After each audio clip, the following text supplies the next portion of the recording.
Hello baby gangsters, this is Calvin, also known as Omer, and this is a reaction video to something to do before Sun and Moon, and this is Enka Nomiya recap part 2, Teyvat's prehistory a Genshin impact theory by Ashikai. And honestly, I'm not fully sure about how this will work or how these lore videos go. I watched one of them before, but it was a much shorter one.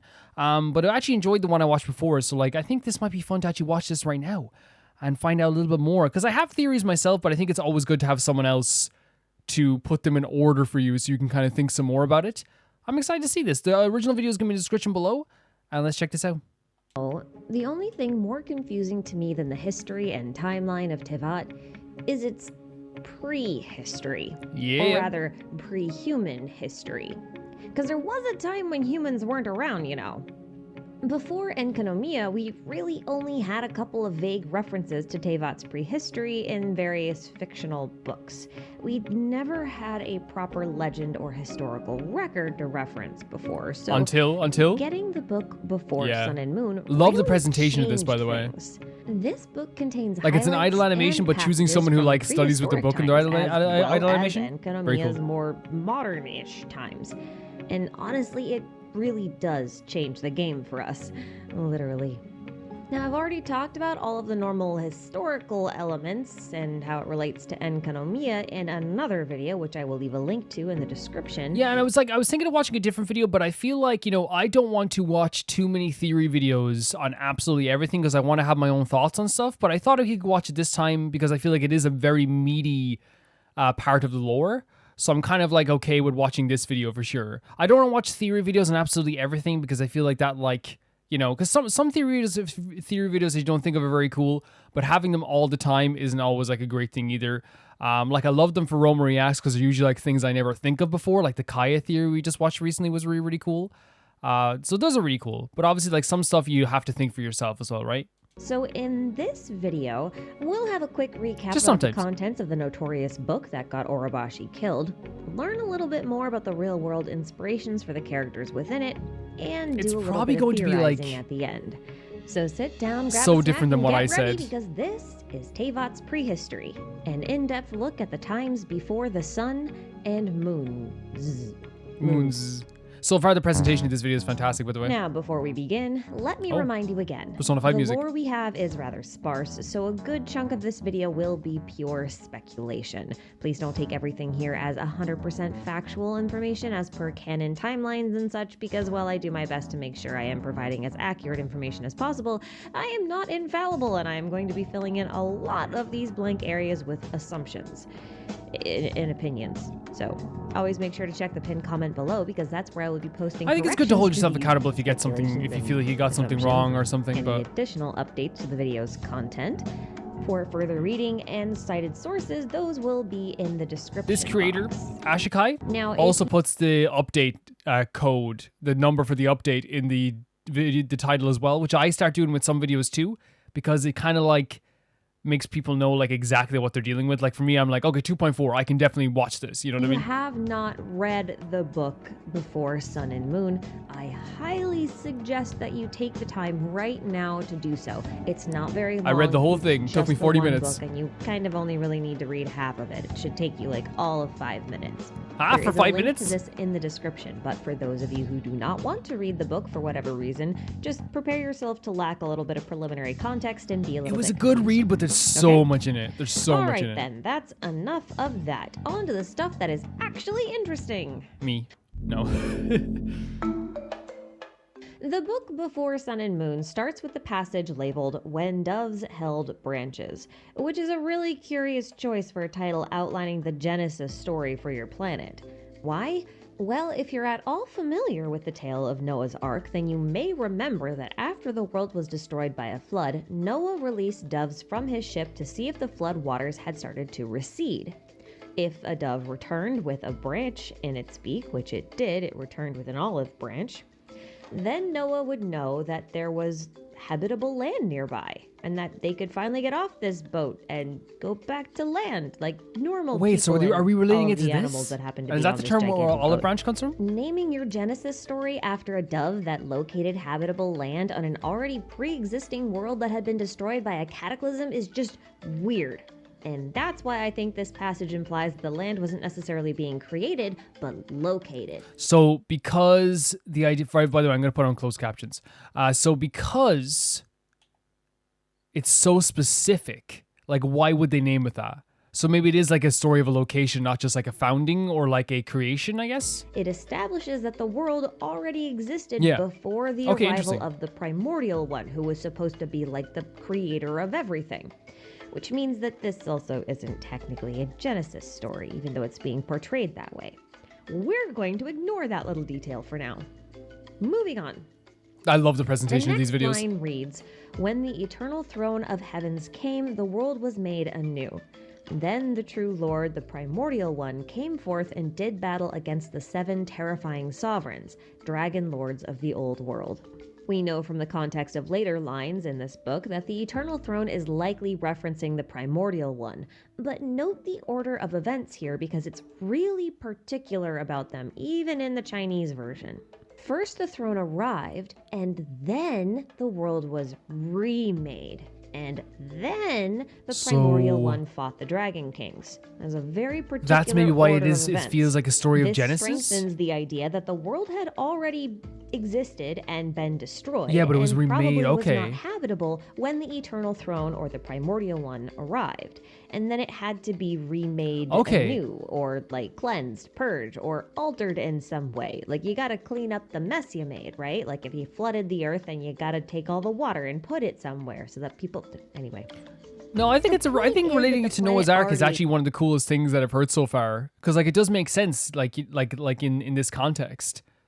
I know they're making a joke, but like I don't know, I still think it existed, makes and sense. the primordial one was just making adjustments to what was already there. It didn't technically create anything, not yet anyway. Now, sometime between the remaking of the world and the battle between the primordial one and the dragons that follow, the Bishop race would have not only come into being, but would have had to dominate the existing world. Either that, or they just survived the remaking working Cool team. of the world. That could also be a thing. I mean, technically speaking, if the world was wiped out once and then became habitable again after a long period of time, it's possible that evolution just kind of rebooted, and that bishops are nothing more than fancy magic dinosaurs.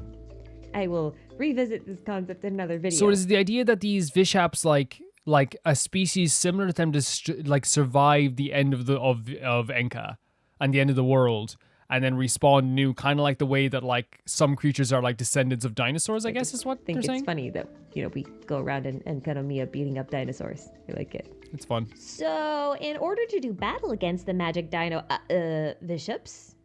magic bishops, the primordial one creates 4 shades of itself at this point, and also uses an eggshell to separate the universe from the world. I am only interested in the timeline of events in this section, so we'll leave this here for now. But remember this point because we're going to talk about the primordial one and its shades in the next section. The next passage is called 40 Years After the Held Branches.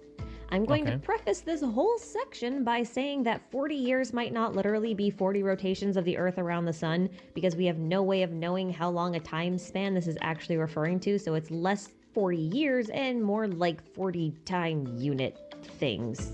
So is that like saying like the way they told time, especially since like, like the concept of time can be considered a construct in a lot of ways, and like, before we, told time with the sun, we had a very different way of telling times, like this is the year of the year of the stag, the year of the bear, it has been 40 winters, Either way, this passage's title is yet another reference to Noah's Ark. Wow. While Noah didn't spend 40 years at sea, it did rain for 40 days and 40 nights in order for the flood to do its thing where it's flooding.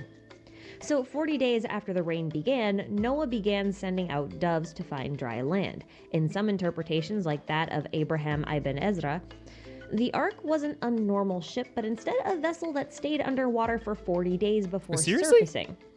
That's quite the imagination for a 12th century poet when you realize that the first submarine was conceptualized in the 1500s and wasn't built until the 1800s. I mean, that's kind of like, Just Leonardo da nutty. Vinci type stuff, isn't it? Anyway, the passage continues with 40 winters entombed the flames and 40 summers churned the seas. Again, a reference to Noah's Ark. But if you watched this video of mine, this might sound familiar for another reason. An extremely long and brutal winter, followed by the world getting set on fire, followed by a flood. It's basically the description of Ragnarok, including the battle, because you've got the battle of the primordial one versus the bishops, right? Like that counts. So this strengthens the idea that the world already existed, again, but was destroyed due to a disaster of some sort. Pre-primordial So one. a lot of like references to And then like the passage continues with, the 7 old sovereigns literature. were vanquished and the 7 nations submitted to the heavens. What's odd here about this passage is that the 7 nations apparently already existed, so the 7 sovereigns might have ruled over them. If the So in my theory, I had this. I called this lovely creature here the ruler of time. But I think I think someone said it was. I talked to someone about this already. And they're like, interesting theory. So obviously, like a lot of people, maybe some people think that, maybe some people don't. But I guess we're gonna get like Ashikai's interpretation of this as well. So yeah, the idea is that the 7 nations already existed. Is that what they're saying? Like because now they're saying the heavens. What's odd here about this passage is that the 7 nations apparently already existed, so the 7 sovereigns might have ruled over them. If the nations didn't exist, then there wouldn't be a need for them to submit to the heavens. What would they because be submitting to? Be there. The book would have just said something like, the land submitted to the heavens, instead of specifically saying the 7 nations. Because it implies like What's culture exceptionally and odd is that at this point in time, civilization. humans did not exist. They had not yet been created. So what is that? So who was occupying That's the lands weird. in That's so such a way that what they the could be hell? distinguished Just as Zhang Li drinking tea? And like again, who created 7 nations? Like, the idea of a nation is like, you're talking about culture and rules and livelihoods and like, people living there. But I guess like it could be someone else living there. I mean, if we had like primordial beasts living down below, I don't know. We'll keep watching it. Nations. I just find it very interesting. Well, we'll mull over that idea later. Keep mulling over it. Next up, Great we have voice, the passage they have as titled well. 400 Years After the Held Branches. Now remember, this is probably not literally 400 years, but 400 of whatever time unit primordial gods use, or completely metaphorical. Point is, this passage takes place a good while after the first passage and the arrival of the primordial one, because like 40 years versus 400 years, it's like multiple. Anyway, I'll paraphrase a little here. This is the point at which the world was essentially terraformed in preparation for the coming of humanity. This terraformation was done by the primordial one and precisely one of its 4 shades. Together, they also created flora, fauna, and obviously, finally, humans. So, but sorry for sometimes I'm going to skip back because I want to make sure I'm reading everything very well. Precisely one. So it says the 4 shades, but it's back here, I think. Essentially terraformed in preparation for the coming of humanity. For the coming of humanity. This terraformation was done by the primordial one, and I just want to make sure I'm reading everything. One of its 4 shades. Look at this beautiful creature. Together, they also created flora, fauna, and obviously, finally, humans. But you gotta wonder, right? If the primordial one had 4 shades, yet only one of them was used for creating basically everything, what on earth were the other 3 even doing? I guess we'll investigate that later, too. Now, the last 2 passages don't really have much information in them, but their titles reference the proverbial ark's opening. As if the references to Noah's Ark weren't obvious enough. I love these references back to this. Here you go. I really do. The primordial one either had or created an ark within which it placed humans. There's one more relevant passage titled The Funerary So it Year, transferred which humans describes there? the arrival of another heavenly throne that then started a war that caused Enkanomiya to fall beneath the sea. The idea that another entity arrived on this planet and fought with the primordial one appears to be a major catalyst in a series of events that set the whole game into motion. For example, the Abyss Order is particularly motivated to prove out their theories about the Second Throne, and the Second Throne might also be one of the reasons that Conria tried to fight Heaven to begin with. It's kind of a big deal, and it's only mentioned in passing, which is a little weird. We'll look into this later, in depth. Promise.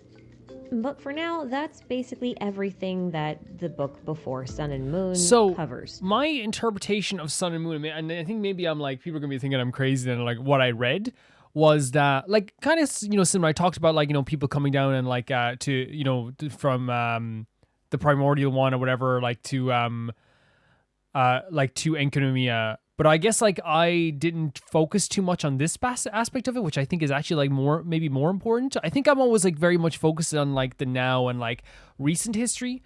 But there was a time, I guess, when, like, this land was, like, uninhabited by humans.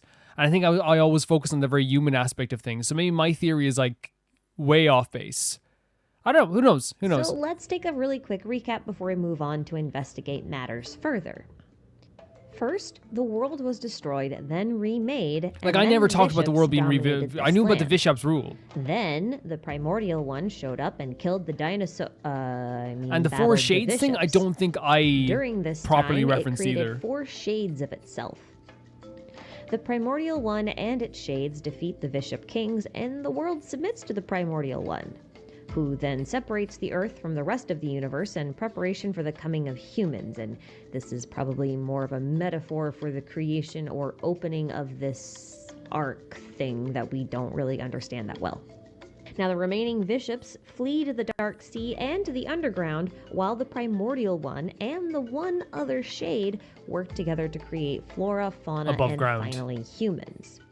The other 3 shades are AFK at this point.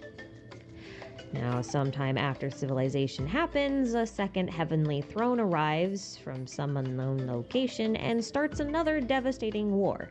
The outcome of this war is unclear. You got all that? Is this war, Great. though, I think this is what sent people below ground, right? That's what I was saying in the video. I think because there was like a fighting, some people went below ground to be safe. And that's when, like, they started creating, like, the sun and the moon and all this aspect as well, I suppose. Let's begin our investigations by taking a closer look at this primordial one. Okay, let's get one thing straight right off the bat. A lot of people think that the primordial one goes by the name of Phanes, and this is because of a suggestion that's made in the book Before Sun and Moon. I am here to tell you that this is probably not the case. In the passage titled On Phanes or the Primordial One, there is a lot of uncertainty that's been specified. This section starts with the line, "The Primordial One may have been Phanes." Emphasis on the may have been. They may have been. Not even this historian of an author is for a so reason. certain about this statement that they have made sure to mark it as questionable. So, while it is possible that Phanes is the primordial one, it is equally possible that he is not. And I would like to proceed on the assumption that they are not the same entity for reasons that I will elaborate on in this section. Okay? Moving on. Speaking of Phanes, though, in 400 years after the held branches, we learned that the primordial one created life with the assistance of one of its shades. I believe that the shade that assisted was in fact Phanes, and that's why the author of the book kinda lumps the two together. My reasoning comes from Orphic mythology, so let's take a quick look at that.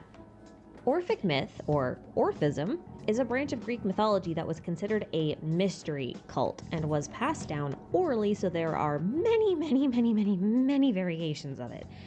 The timelines in these variations and relationships between gods vary so much between accounts that it's just a little ridiculous to parse through. Now that said, I have done what research I can, and I will be providing my personal interpretation on my findings. Which is always welcome. I'll leave links for further reading downstairs, and I do encourage you to look into it more if the topic interests you at all. Now, okay, the reason we're looking at Orphism specifically is because it's one of the only variations of Greek mythology that references Phanes by that name. The more popular accounts of Greek mythology, like Hesiod's Theogony, refer to him either as Protogonos or Eros, and his importance within the creation of the world is greatly diminished. Orphism is also the only Greek myth that uses the idea of a primordial god. So it is pretty cool seeing these, like, relations back to, like, actual, I guess, mythology. Because it's not always like something that like I follow very much, and I think maybe I don't know if you guys follow it that much because like I like the ancient gods are never something I'm so interested in. But if it relates to Genshin, I'm here, you know. The world hatching from an egg. So there's also that. It's like, you know, the Orphic egg. That's a thing. Orphism, Orphic egg. Anyway. Anywho, my extremely paraphrased and very high level summary of the Orphic creation myth goes something like this. In the beginning, there only existed the goddess Chaos, whose name means abyss in Greek, incidentally, and from her came two serpentine gods, Kronos Ion, also known as time, and Ananke, also known as inevitability or fate. So time is what we were getting at here as well, right? Like time was a big important aspect of the story as well, or at least like because again, like we don't know. Like for me, my interpretation was that he was sent through the future, but I guess I could be wrong, like our character. But I guess that's like, you know, depending on like how you see it. Yeah, so we talked about this in like later aspects as well. I think I read the entire Byukoko collection, but I feel like that's the way I should have done it anyway. Mingled together and begot the great silver cosmic egg, from which hatched the very first god of creation known as Phanes. So they are referencing this as well. Phanes had a body made entirely of light. He also had wings, a helmet, and a serpent that coiled around him, and he took that serpent to be his symbol. Before Sun and Moon claims that Genshin's Phanes had wings and a crown, so that part checks out. Now there are at least Wait. I accidentally backed out of the video. But like, are we saying then that like a serpent that coiled around him, and he took that serpent to be his symbol? Before Sun and Moon claims that Genshin's Phanes had wings and a crown. Wait. Paimon? Is this an actual theory? So that part checks out. Is this an actual theory that like now, she's there like are at least a dozen Phanes? other primordial like gods a god? that came into being after Phanes, including Gaia, the earth, Thalassa, the sea, Uranus, the sky, etc. But the only one I really want to mention specifically in passing is Nyx, or night. See, but Phanes was... That would explain a lot, because like again, like I guess, you know, they are being very tight-lipped about Paimon's origins. She's probably the only character in the game that doesn't talk about their past all the time. Like, you know what I mean? So I didn't know. I have a feeling in the pit of my stomach now. I didn't expect also this. Considered a god of light, and sometimes was considered to be the creator of daytime. Nyx is in many ways his counterpart, being the goddess of night that often takes the form of a raven. But her relationship with Phanes is confusing because depending on the myth and the variation, she can be either his mother, sister, grandmother, or daughter. I'm sorry. I know we're talking about Nyx now. The whole Paimon thing is throwing me for a loop. Is this an actual thing that people talk about, that Paimon is like maybe like related to like being a god, or like someone could be seen as like a god? While also being his wife and consort. And that's how confusing the Orphic myths can be. Anywho, Nyx is important, but maybe not for this video, but make note of her anyway because she'll come up again. I want to go back to Paimon. Especially with the raven motif, especially if you remember this video here, where we talked about the raven. The way this creator talks about the Paimon thing makes it seem like this is a common thing. That's what makes it seem like. Encircling a little glimmer of light in an eclipse, and what that might actually mean in terms of Conria and Kaya and a bunch of other fun things. So if that sounds interesting, you should watch that. I will leave a link downstairs. But I digress. Nyx is important. We'll talk about her again, probably in another video, but not for right now. So just make a mental note and we'll move on. Now, my argument for Phanes and the primordial one being two different entities. Yeah, I guess you were talking about that being Paimon already. Mythology, where that's Phanes, insane. or Eros, is the first god to appear. There is always at least two gods that precede him. This is partly why I think Phanes is a shade of the primordial one and not the primordial one itself. Also, the shades are described as shimmering, so I can't help but think of how Phanes is described as having a body made of light. I mean, that seems kinda shimmery, right? And obviously, Phanes was born from the world egg that was laid by time and fate. This is where you could argue that the primordial one and Phanes are the same being, but I'm still going to argue against that because of one very small detail. To quote, "It had wings and a crown and was birthed from an egg, androgynous in nature." This line that references the primordial one. See, that can't be Paimon though, because Paimon's not androgynous. Paimon is emergency food. If this turns out to be the truth towards the end of this basically series, outright describes this Phanes game, that'd as be insane. Orphic myth. However, this is the point where the two entities start to overlap as creation-based deities. In this case, I think it's more likely that the primordial one created the egg that birthed Phanes, and not that the primordial one hatched from the egg itself. The next line reads, "But for the world to be created, the egg's shell had to be broken."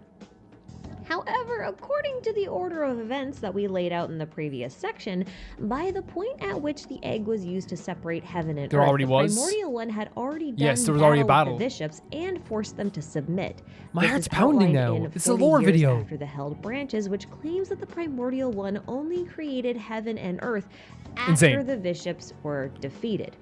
To do that, it needed to break the egg in order to use the shell to separate the heaven and the earth. Jesus Christ. Obviously, it's not a foolproof argument, but it makes more sense that the primordial one created 4 shades, and one of them was actually the cosmic egg that Phanes hatched from. That would perfectly line up with the idea that the primordial one and one of its shades, Phanes specifically, since he's a god of creation, created life as we know it. They did it together. Am I interpreting this wrong in saying then that the idea, and I don't want people to really come here focusing too much on the Paimon aspect of it. How can I not? So we like saying that then a popular theory is that Paimon is the god of creation, or am I getting mixed up here? Leaves us with 2 creator deities, the primordial one and Phanes, and their ark-like egg that houses life and those problematic But little you know, they're things saying we they're call separate, humans. separate. So what about the other 3 shades?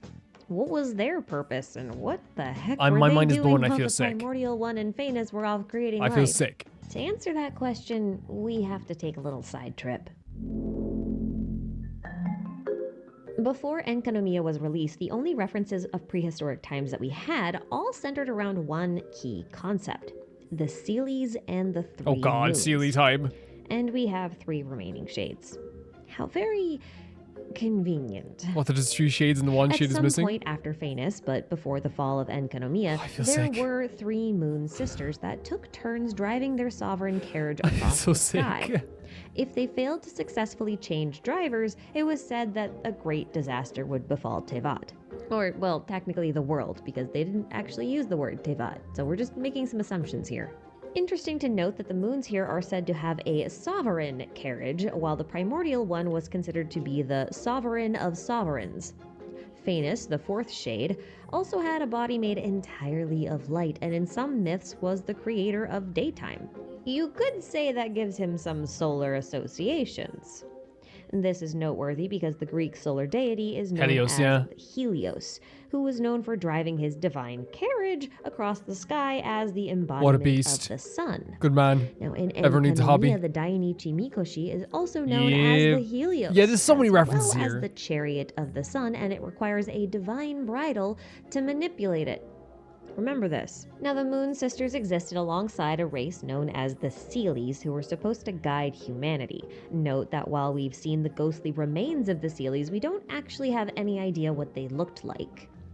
One notable event, however, was the marriage of a Seelie with a, quote, traveler from afar. What? Which took place in the Lunar Palace. Wait, like a Sealy We married know a... nothing of this traveler from afar, except that they were likely not a Seelie or a human, as those wouldn't have been considered as coming from a far away Right, because and again, like, you know, they would have called, like, they would have like referenced it, like it would have been a big thing, right? A Sealy marrying a human. place, since, you know, it's kind of the same place. However, a traveler from afar could very well be connected to the so-called second who came. For you see, 30 days after the marriage of the Seelie and the traveler, a great disaster occurred. The two were supposedly separated for eternity and their memories were wiped, and then the Moon Sisters decided to turn on each other and they died or killed each other or something. Something. And the remaining Seelies withered away soon after that, leaving behind their ghostly remains that lead us to treasure chests. Now, the traveler from afar bears some similarities to the second who came, Jesus, as look at that. illustrated in the Before Sun and Moon book.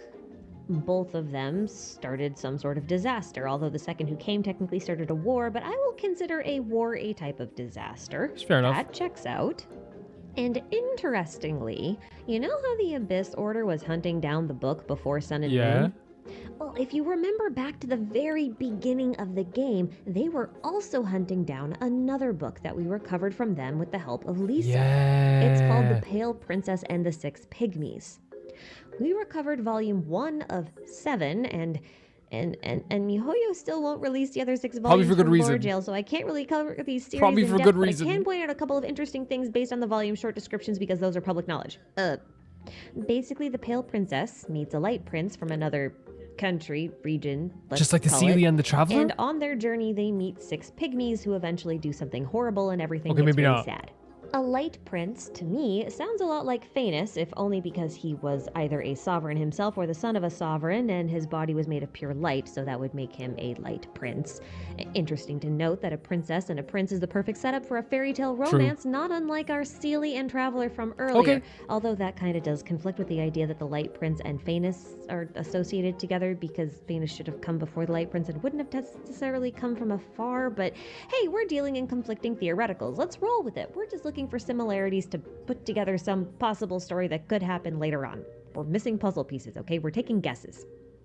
Now, incidentally, the Pale Princess also lives in a place called the Moonlight Forest, which could be a reference to the Moon Sisters, maybe? And while the people there are considered very pale and beautiful, there are apparently a lot of horrifying monsters that live just outside the forest. Pale and beautiful and horrifying zooming monsters in lurking on in the dark Venti. sounds a lot There's like a lot the here, bishops guys. in Enkanomiya. Maybe a stretch or a reference, who knows? I'm just pointing it Let out. me go back again because I want to make sure I'm getting this. Forest, which could be a reference to the Moon Because Sisters, it's a maybe? lot. It's hurting my And stomach while more than the my brain, people though. there are considered very For some pale and reason. beautiful, there are apparently a lot of horrifying monsters that live just outside the forest. Horrifying monsters lurking in the dark sounds a lot like the bishops in Enkanomiya. Right. Maybe a stretch or a reference, who knows? I'm just pointing it out. Is any of this relevant? I don't know. Maybe, maybe not. I just think it's interesting to note Yeah, the no, it is. parallels It between 100% two very is. different books that the Abyss Order wants because they supposedly conceal a very important secret, and there are just so many parallels. I think it's 100% weird, okay to make these okay? parallels, and it's really fun, actually. But speaking of secrets, did you pick up on my subtle nods about the Moon Sisters Subtle. being the other 3 shades of the primordial one? Well, what if I told you Ishtaroth and Kairos might actually be one of them? That she fell into the sea along with Enkanomiya and survived. Yeah, you heard that right. Ishtaroth might actually be a moon. Wait. Istaroth might be a moon? Again, like there's so much here, guys, and I feel like I'm like letting you guys down sometimes when I don't understand like every single thing. I know that Istaroth, we've heard Istaroth before, I believe, from the actual book itself. But we don't actually have like a full grasp on like who that could be or what that could be. Obviously, like there's theories out there. But I believe Istaroth was the goddess of like was the ruler of time, or that's what they referenced it as in the book. I could be wrong about that, and I actually said I thought that was the lady from the start of the game. That means that the Moon Sisters are the remaining 3 shades of the primordial one, which makes But again, that's just Phanes my the weird theory. brother, probably. And the Seelies could have been considered envoys of these primordial gods who walked benighted amongst humanity in order to guide them until one day a Seelie fell in love with some traveler from afar, which resulted in big disaster goes no boom boom. No, boom boom. Yeah, that's a thing. But wait, I hear you say. No. Ishtaroth was the god of time. She can't be Okay, a this is interesting. moon Okay. sister. Well, hold on to your saddle, cowboy. This pony's gonna take you on a Jesus, journey. man. I promise I'm going somewhere with this. So during one of the interviews with beautiful. the Genshin developers, they stated that the artifact system was based off the suits in tarot cards. I know this feels like a really abrupt segue. I get it. Just bear with me. Most don't think much of this statement at first blush, but when you really sit down to think about it, saying that our 5-piece artifact system is based off of a 4-suit tarot system doesn't make a whole lot of sense, now does it? That's because there's an additional reference that they don't talk about. See, there were 4 shades of the primordial one, Right. plus the primordial one. So that's 5. 4 suits, 4 shades, plus 1 for 5. Huh? You see where I'm going with this? No? Okay. Well, let me see if I can explain. So the suits in tarot are wands, pentacles, cups, and swords, which correlate to fire, earth, water, and air respectively. We're going to match these to each type of artifact. flower, plume, sands, goblet, and crown. I know they're mismatched. Bear with me. Yeah, but like because it's these more than I can results do are though, so totally going to you're blow good. your mind. Let's start with the flower. The flower, or flower of life, is the easiest artifact type to match. Wands are traditionally made of wood in the tarot and typically show flowers blooming off of little offshoot branches. Wands are also associated with the element of fire and generally represent creative energy, copulation, motivations, and, that kind of thing. Driving forces, Yeah. motive forces, inertia. Seeing as fire gives off light and wands deal in matters of creation, this perfectly emulates the shade Phanes. He was the source of life, hence flower of life, and also flowers grow from seeds and seeds are just plant eggs. You're welcome for that mental image. Next up, we'll talk about the plume. The plume, or the plume of death, is represented by a feather. Feathers belong to birds, and birds are known for being conspicuously airborne. Additionally, I've pointed out in other videos, linked downstairs, that birds were very commonly seen as representative of the human soul. Okay. Human souls are associated with ghosts, and ghosts only come out when people are dead, so yeah, plume of death makes sense. Now, I liken this artifact type to the suit of swords. Swords represent thoughts, words, written records, and the element of air. That makes the artifact type representative of Ishtaroth. Now remember that Ishtaroth is hailed as the thousand winds of time, Yes. which works with the air element and the sword suit. Most of you are probably thinking that she'd work better as the sand since that's like a clock, right? And clocks are time, but actually the feather is more perfect for her. Ishtaroth appears to be the god of moments. She captures snapshots and So the idea being, okay, no, we'll keep playing for a the second. writer of Like Before I'm Sun and Moon a little bit calls confused, himself but a scribe of Ishtaroth, meaning she's associated with written records, at least to some extent. She's also known for creating the phenomenon of the sin shades, and if you didn't know this, shades, in the context of Greek mythology, reference the after images of the dead, the ghostly entities that walk the river Styx, or just exist in the realm of Hades. In some ways, she might be remembering the moments from the lives of the deceased. Plume of Death therefore suits her quite well. Side note, if Venti is considered to be related to Ishtaroth in any way, shape, or form because he's the god of wind and he was worshipped along the god of wind and time with the Thousand Winds Temple and everything else that we have going on here, then it's interesting that he's a bard and that this suit is associated with written words and written records, because you could also point out that that is, like a song or a poetry sort of thing. It's just really fitting.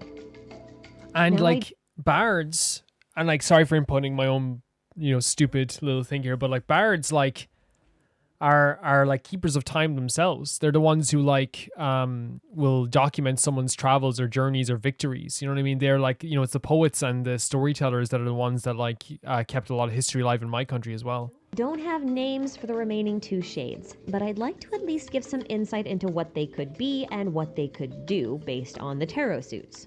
Spoiler alert, they both also have to do with time. That means we have 3 time gods, not 1, and each rule over time in a different way. Or perhaps a different aspect. I'd like I accidentally to clicked out of give it. some insight into My what accent. they could My be bad. and what My they could do based on the tarot suits. Spoiler alert, they both also have to do with time. That means we have 3 time gods, not 1, and each rule over time in a different way. Or perhaps a different aspect of time would be a better way to think of it. Now let's look at the sands of Aeon.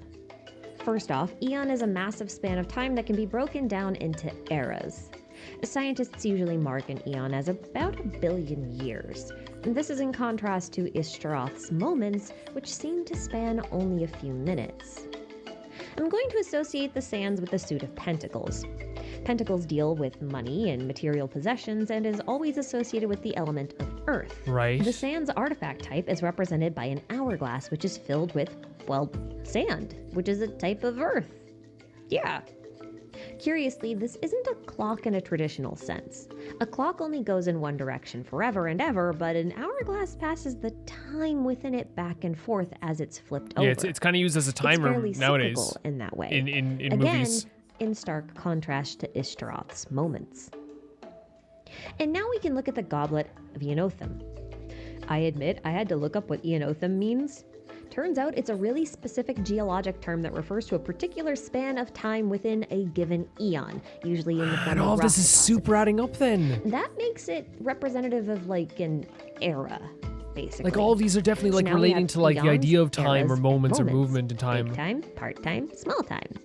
Or maybe past, present, and future, like the three fates in Greek mythology. Jesus Christ. Now, incidentally, the mother of Phanes is Ananke. Can And I say that Ananke was this also creator, we're going to go back a bit. Can I say that this creator is like, to me, really good because they go all in. This is like, not just big brained, this is like crazy brained in the best way possible. This is like sitting in like the dark, like, you know, for hours type of stuff, like, you know, allowing people to like I guess feed you information for the game. Like it feels like they were sitting like alone for days on end, which is probably how in fairness that's how like editing big videos work, doesn't it?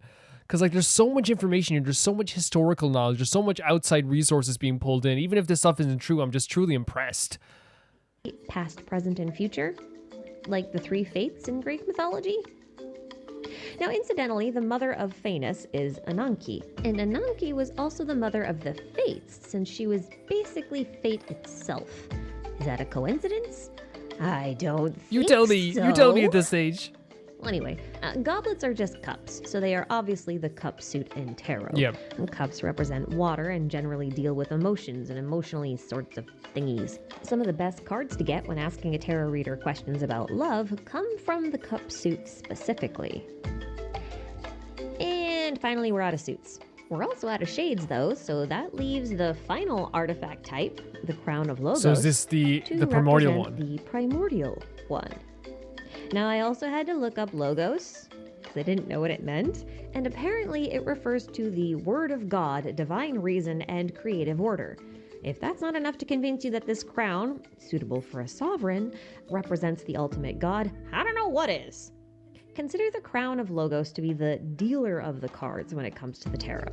It's kind of fitting when you think of it that way.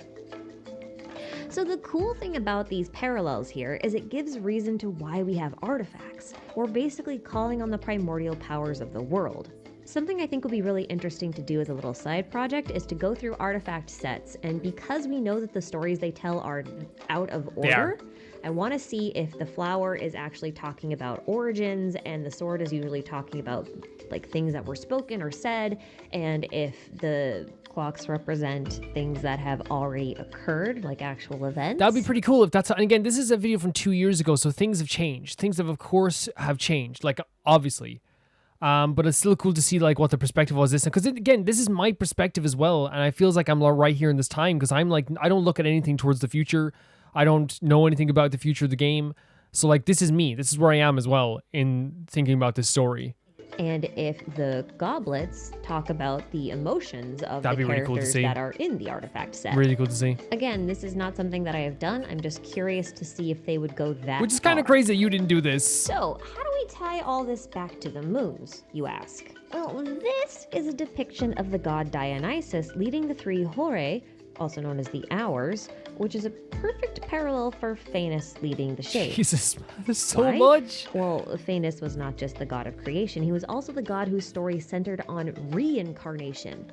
His first iteration was obviously Phanes, but he would die and then get later reborn as a god named Zagreus.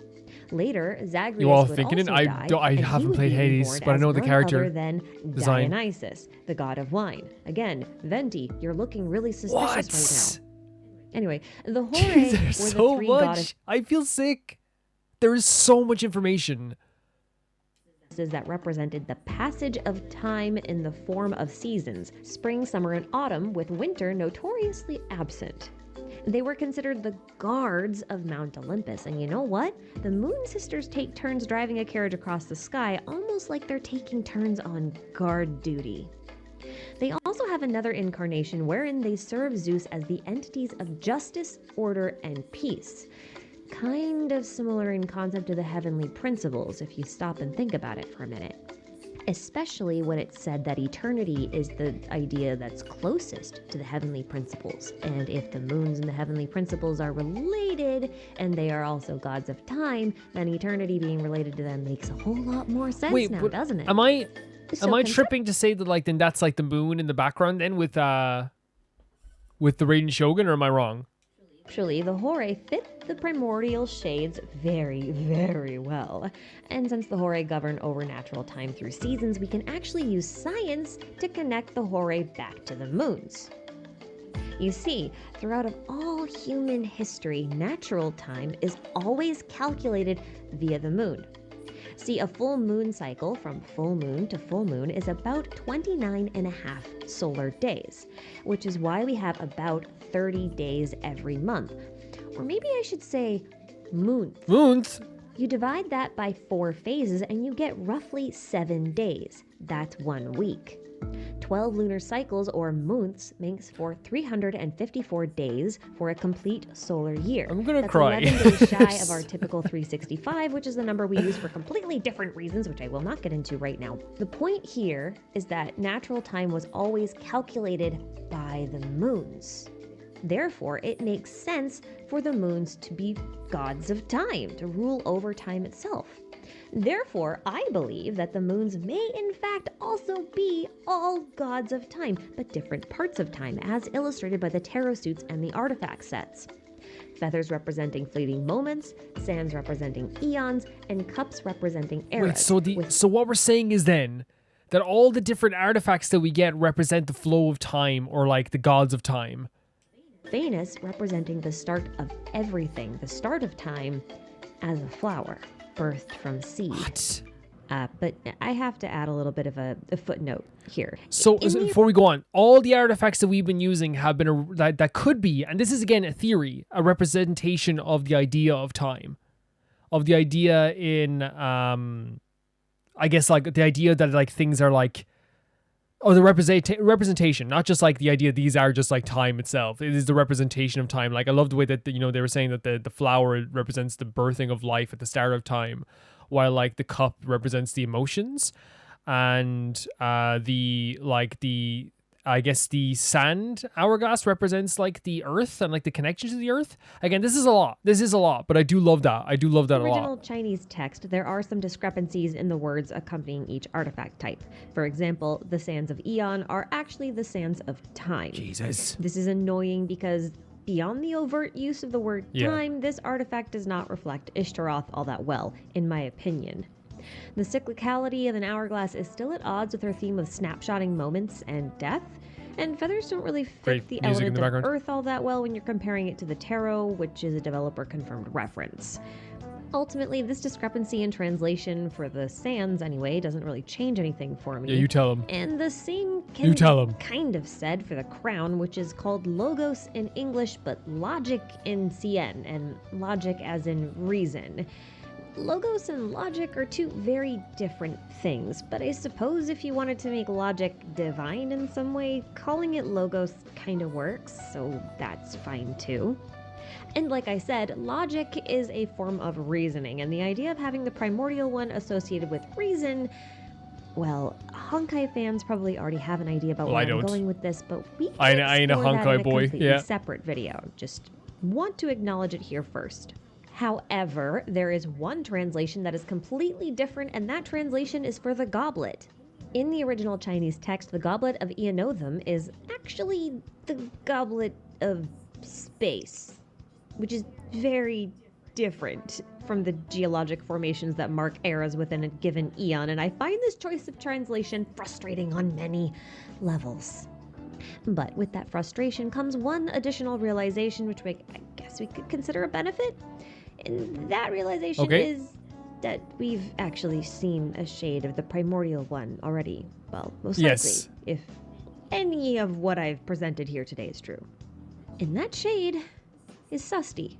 Susti? You know, the sustainer of heavenly principles. I named her Susti in another video. She's basically distorting space. So before anything is said, I said that this is the ruler of time, the time shade, I guess, like the Istaroth. That was my theory.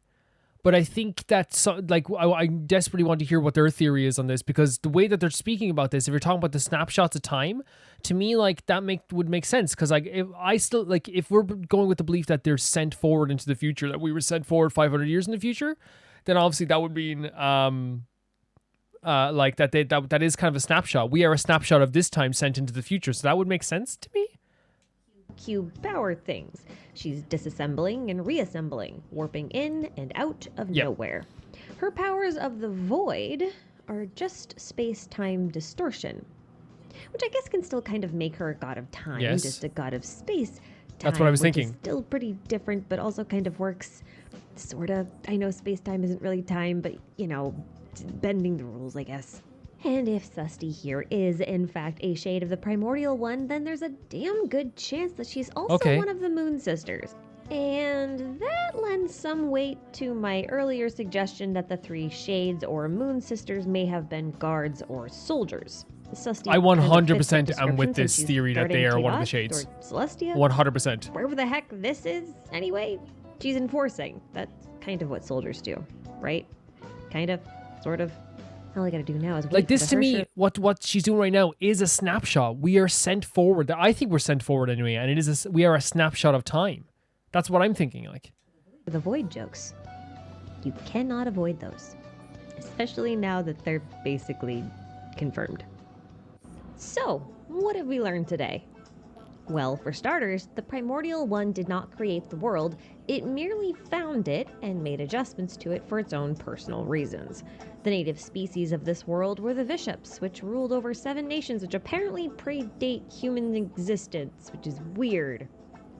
The primordial one, along with 3 of its shades, defeated the native Vishops, then used its 4th shade, Phanes, to create new life forms, including humans from the world egg. The world egg is something I still don't Sealies quite must understand have been created fully. soon after this, for they were tasked with guiding early humans under the watchful eyes And of is that the why they Moon still Sisters, guide us? who could be 3 of the primordial one's shades, and also possibly rule over different aspects of time, which means that one of these Moon Sisters would be Ishtaroth, also known as Kairos.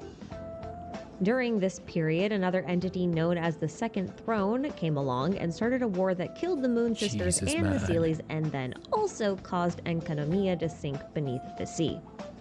And as a side note, the primordial one and its shades are represented in our artifacts and draw inspiration from This is Terra. a lot, but we will talk about it for a few minutes after this That's too. my preliminary take on the prehistory of Teyvat in light of the information presented in the book Before Sun and Moon. And now you probably all understand why I didn't want to wrap this into my very first video on Enkanomiya. There was a lot to get through.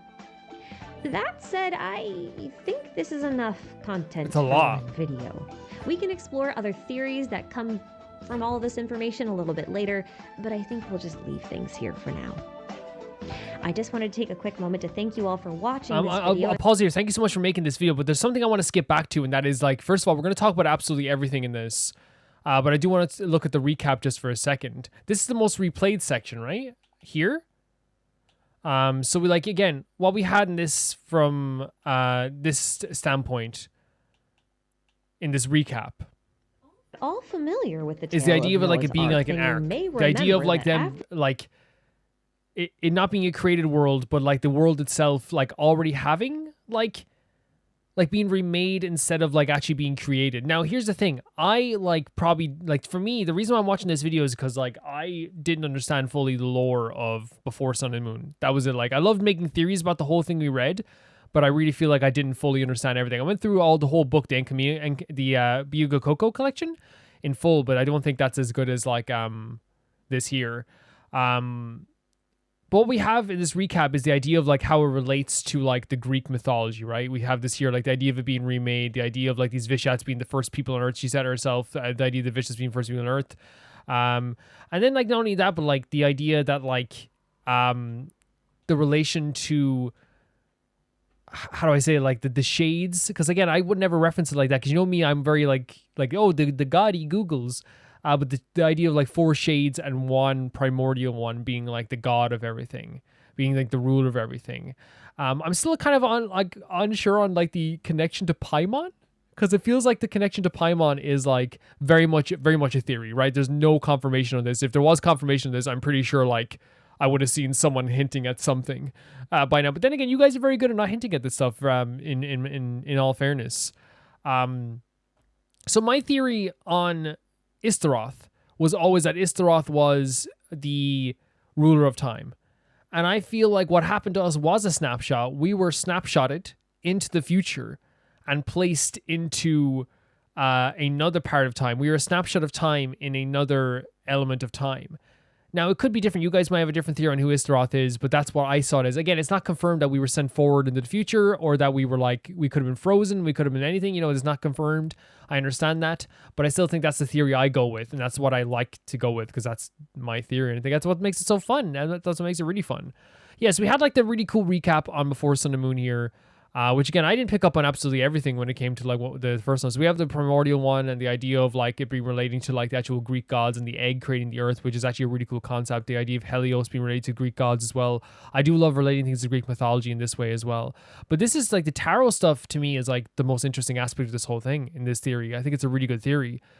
Because it does like make a lot of sense. And then the idea that like all of our artifacts that we're using that make us more powerful are related to the 5 shades, or at least the 4 shades and the primordial one.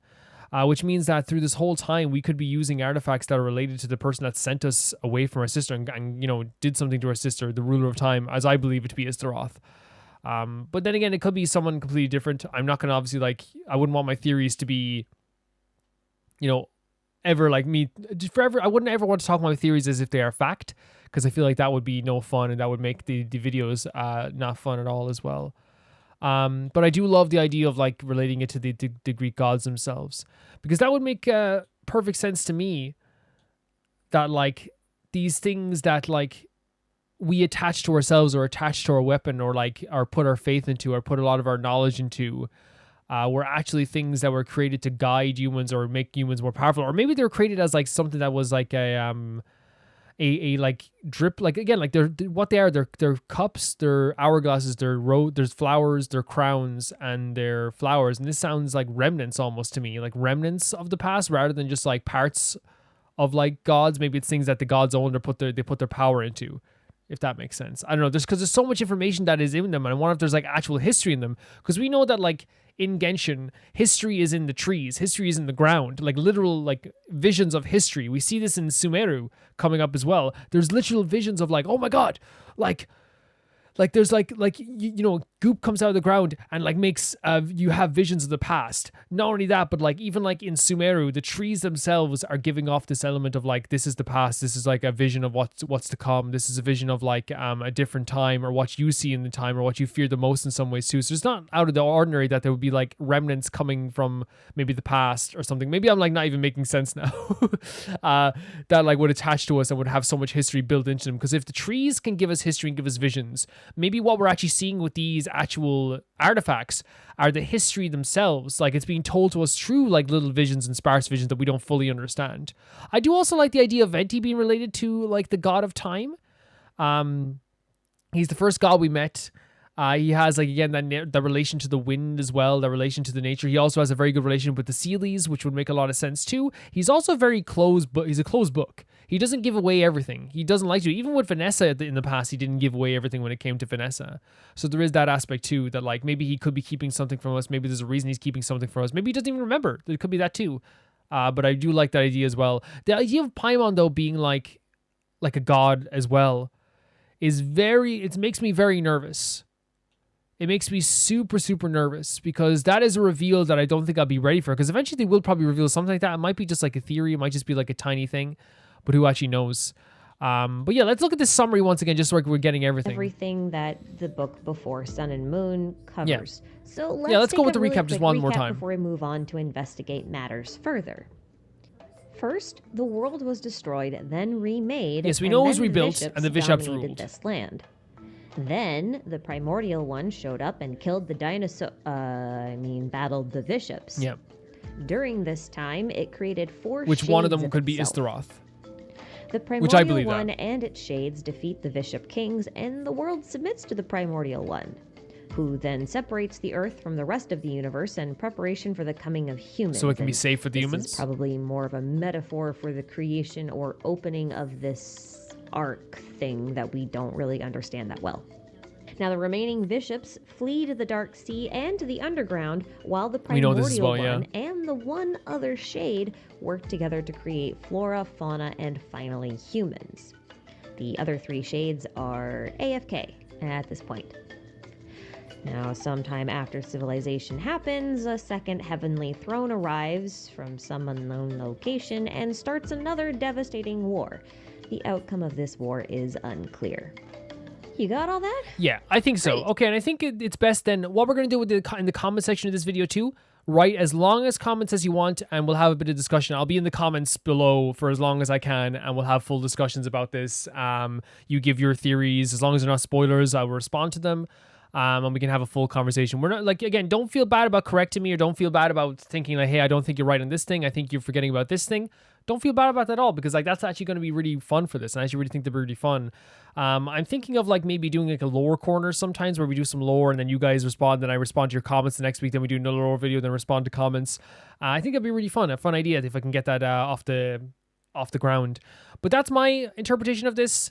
Again, there's a lot more to like interpret. There's a lot here. I'm sorry that I don't always fully get it. I do think it's very interesting. I do think I'll watch more of this person's videos because they did a very good job with this. With that being said, guys, thank you so much for watching this, and thank you so much for supporting the series and all this stuff that I'm doing on the channel. Thank you so much to Tyfire2, Jamie Bull, Jonathan Banana, The Ghost of Inazuma, Felicious Felix, George Candelaria, Eskun, Yuld, Radish, Fruity, Anusta, Shibata Bread, Malcolm Kunde, V Mika, Lynx Markey, and Death Trap, and Yuld. I said Yuld, didn't I? I did say Yuld. And I will see you guys very soon. Bye.